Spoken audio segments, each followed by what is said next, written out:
Turn the music off, I'm trying to make it bigger and I can't concentrate. Hello ladies and gentlemen, I'm Jeff's brother. Yes, we look very similar and we sound similar. And I want to show you something today that may be helpful for you up and coming artists, whether you're young or old. Now, a friend of mine asked me if I could make this photo into a painting. Now, the photo is shit. Basically, it was from her iPhone. She doesn't have the original. So, I want to show you how you can do this by transferring that onto a canvas like this. This is the finished article. Unfortunately, I can't put the tripod further back, otherwise it will fall down the stairs. So you have to bear with me. I will pick up the phone and try and explain things to you. But firstly, get the photo that you want to paint printed out. That is the most important thing. And then trim around the edge of the photo. So you've just got the photo, no white edging or anything like that at all, yeah? Now, this is just, I asked a neighbour to print this out. This is not a photo, this was just on an ordinary A4 printer. And when I can show you up a bit closer, it's blurred, there's no colour, the colour of the air is all different colours, but it's just not a real clear photo, which is the ideal situation. So okay, once you trim the photo off, then find the centre and draw a line down. Then find the centre on the side and draw a line across. So you basically got a cross. And then, from corner to corner, draw a line and it should come through the centre of the cross. And from this corner to that corner also. Okay? I will try and bring the camera up closer so you can understand. So, as you can see, my lines, and from corner to corner to corner, okay? Now, as you can see, it's very difficult because I can't see what's on the camera. It's not a very good photo at all. It was taken from WhatsApp, transferred to my WhatsApp. I asked a neighbour to print it, and there it is. So, now what you do, I hope my tripod don't collapse, which it normally does. Imagine this is just a bare canvas. What you do exactly the same as you do on this, except obviously trimming the edges off because it's already trimmed. Anyway, you notice I'm not swearing in this because my brother always swears when he does videos, but on this thing, when I'm doing this, I do not swear, okay?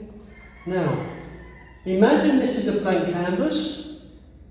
This canvas is 2 foot by 3 foot. So, I found 12 inches on the top, 12 inches on the bottom, and drew a line down. I then found 18 inches, because that's half of 36, 18 inches here, and 18 inches there, and I drew a line across. I then drew a line from corner to corner, and it should come out where the two lines up and down cross. So the lines are exactly the same on this as they are on this. Now, you may be asking yourself, what a clever little bastard. How do you get this onto that, larger? Well, let me just tell you something. What you do, you take your picture and you put it on the canvas and you line the centre line and the line up and down on the picture with the line up and down on the canvas. And then when you've got it all lined up, you make a little mark on the corner of each, on the canvas, where each of the corner, I can't put this right up against it because the oil is still wet, but you line it up top and bottom, side and top and bottom, and then you put a mark there where the corner is, a mark there where the corner is, a mark there where the corner is, and a mark there where the corner is. So you basically got 4 little dots.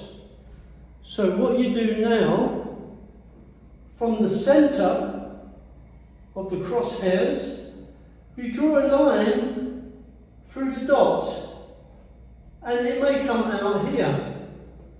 And you draw a line through that dot, and it may come out here. And you draw a line through the other dot, it may come out here. And the other one may come out here. But what that is doing, that is enlarging the photograph. Now, you could say that's cheating. Well, let me tell you a story. David Hucknall, who is a very, one of my favourite artists, I watched one of these videos once and he explained how the Renaissance painters used to do their figures. And if you remember, well, not remember, but if you know, some of the Renaissance painters, in their pictures they have 8 or 9 people, all standing behind each other and doing things, and you know, all sorts of things. What they did, they only used one person. And what they did with that one person, they used mirrors and candles and a canvas, and I think a sheet as well. And they got the man to stand in the sheet, and the reflection of the light on the mirror, etc., went onto the canvas. And then they drew around it. They drew around that man. And then they asked him to move to another position. And they drew around him then. And then they asked him to move to another position, and they moved him down. So in the end, one person is doing 5 or 6 different poses on one canvas. Now, the way they found this out is because the majority of the Renaissance paintings, all the characters were left-handed. Now, as you know, most people in the world, I don't know what the percentage is, but most people in the world are right-handed. But because they use a mirror for the reflection, it reflected it in the opposite sort of way, and it shows that instead of serving something with your right hand, it went like this, well, it went like that with the left hand, so to speak. You understand, I mean, that's right. But anyway, this is another way is you can use transfer paper, but obviously you can only get the same size figure if you want to paint on a small size. Or you can cheat, well not cheat, or you can spend hours drawing squares on the canvas, this way and that way and that way, and the same thing on the photo, and then you just use the grid to draw in the outline. I don't do that, I hate that way. To me it's so time consuming, it's absolutely useless. Sometimes it can go wrong as well. It's, you know, you have to really concentrate. Now, another way that some people do it is they put the photo into a projector and they project the image onto the canvas and then they just draw around it. I don't do that. The way I do it is this. The way that I've showed you. This I actually saw from a Van Gogh video. He was doing an outside scene, and instead of using the grid lines like I previously explained, he used this method, up and down, across. So he broke it up into 8 sections, 1, 2, 3, 4, 5, 6, 7, 8. And he used that as his grid. Instead of like having 60 squares, and you've got to do it one by one, one by one. Anyway, this is the way I do it. This is the way I enlarge photos onto a canvas like this. Now, I'm going to show you this. This is called a proportionate divider. Now, I use this and a lot of artists use this. And before I carry on, I am not a professional artist, I am not an amateur artist. I just paint when I can because I enjoy painting, and I mainly have time to do it now that I'm retired. I spent 20 years in the military and 20 odd years in the oil and gas, and I didn't have any time to do anything like that. So now I'm enjoying my painting and I use oils. So, once I've done my grid, and I can roughly know where the hand is going to go and where the face is, I can test it by using the proportionate divider.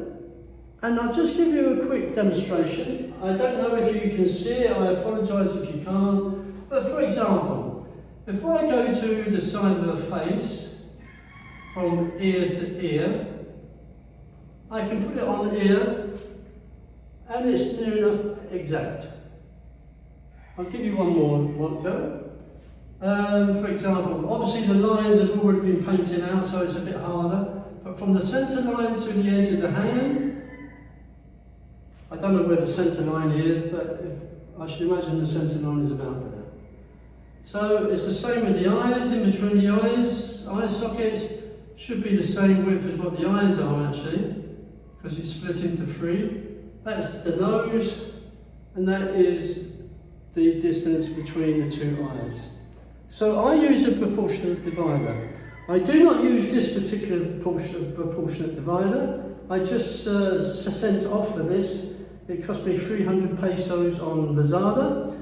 I use a brass one, which is like a sort of navy, using the navy. It's got a screw in, it's a bit more, it's heavier, it's brass. I stabbed myself many times with it, but I find it's more accurate than this one. But this one is fine. This one is absolutely fine, and it's safe. Yeah? So this is a proportionate divider. And it's not cheating. There's nothing worse than spending hours on a drawing and then you look at it and you find out that a nose is too far away from the cheek. Yesterday, for example, the hair here, on the original painting, the day before, I looked at it and I thought, the hair looks too much over here. So I got my proportionate divider, measured the hair. I'll go over this way. Use the small, make sure you use the small tip.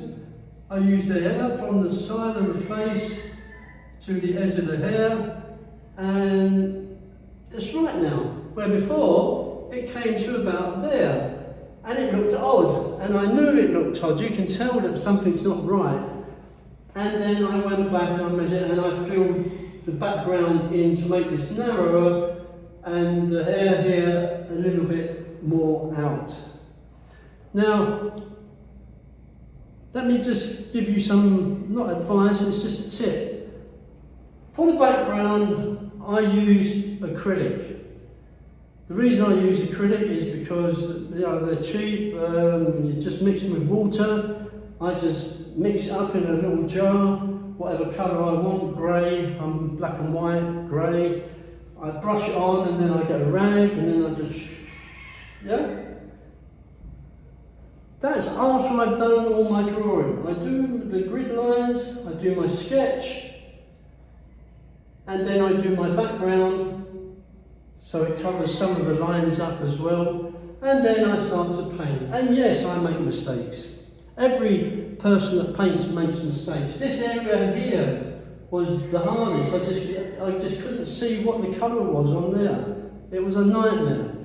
And the advantage with oils, and I use the oil straight from the tube with a little touch of thinner, no medium, to make it dry quicker, because with thinner the paint will dry quick anyway.